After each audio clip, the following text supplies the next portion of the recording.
Hey, Karen. So, cool topic. A lot of people hear the saying, your thoughts create your reality. Yeah. Right? It's a pretty common saying. What's your opinion on that? Yeah.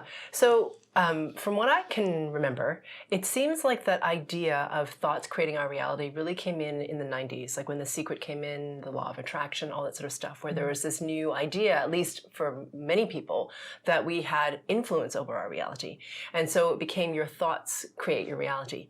So from my perspective, that's not entirely accurate. Your thoughts can affect your reality, but they're not high enough in resonance to actually create your reality. So there's a really big difference there, and that distinction is really key.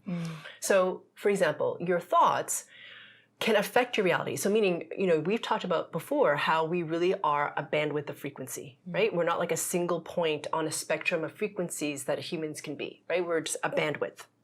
So if you're having a lot of negative self-talk or a lot of negative thoughts, it will cause you to pull down in your frequency bandwidth, right? So you're not going to be your best self, for example.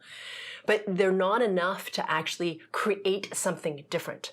That actually needs to come from a higher resonating order. That needs to come from a frequency perspective. So that's when your frequencies get high enough, that's when you can start to create your reality. What you and I have talked about in terms of co-creation, when your frequency resonance gets high enough that you don't have distortion patterns, which sort of muddy the water of creation. So, that's why in a large part, for example, positive affirmations don't really work. That's what I was just going to say. Yeah, because you're thinking you desire a different outcome. You're saying things that indicate that desire, but internally you feel totally the opposite, right? And because of that difference, nothing's going to be created. You have all this polarization within you. In fact, you create more polarization because you're trying to make something different than what you actually are feeling. And what you're feeling is actually a reflection of the distortion patterns.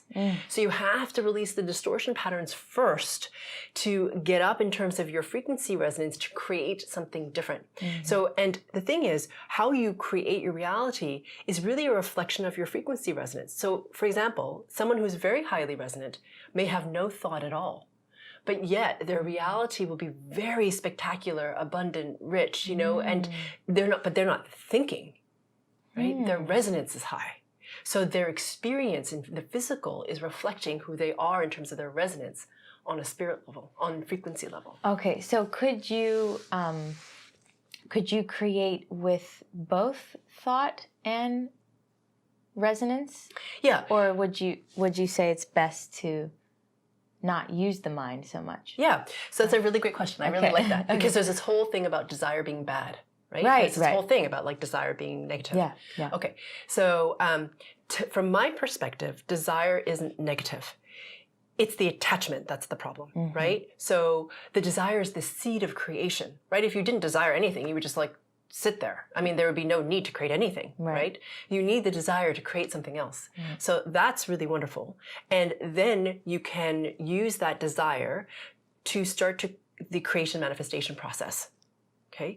But by itself, just the desire to want to do something different or the thought that you want something different isn't enough to change your reality. There are a lot of people who want something different, but the realities don't change. Because they are resonating differently. Yeah, they're resonating in a low order. The thought is putting out there. Exactly. And they have the distortion patterns. The thought is a reflection of the distortion. Right? So the distortion pattern exists.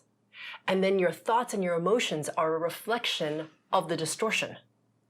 Does that make sense? Yeah. It's the distortion first. Everything exists first on the frequency level. So to go back to episode 97, your very favorite. Yes. Right? Okay, so here you are, right? Just for people who don't know what that is, how your reality is created. Yeah. So you have your spirit body, which is a sphere at arm's length all around you, and it projects into the center of itself your physical body. And also your brain then is the projector, and your pineal gland is like the lens of the projector, and you create your physical reality, okay? Your body and everything else. Through that projection of that illusion, you have all of these distortion patterns, okay? Between like at the body level, between the body and the spirit body, all of these distortions, which are different layers, okay, of that look like filters, okay, different thicknesses, different layers of different levels of opacity, how clear they are, how not clear they are, and some of us have a lot of them. So you have a lot of these distortion patterns. So even if you have the thought, I'd like to create something, that isn't enough to change it because you have all these distortion patterns. And the thoughts that you even have are, like I said, a result of the distortion patterns. That's why when a lot of people do frequency work and you start to release the distortion patterns, people will say, oh my God, I had all these different thoughts. Exactly. Because the distortion patterns are conditioning what you think. Your habituated thought, your habituated emotion is a result of the distortion. Yes. Clear the distortion. I've noticed that personally. Yeah. Yeah. Especially like it seems to, as you're doing the frequency work, affect like your main thing in life. I'll just give an example. Like I'm mainly an acupuncturist. I'm also other things. But that's my job, right? Yeah.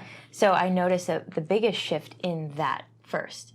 So even the thoughts, you're right, the habitual thoughts I would have in the treatment room, maybe about myself or not being good enough or whatever the whole thing is, the foundational patterns, that begins to change. So it's like your main thing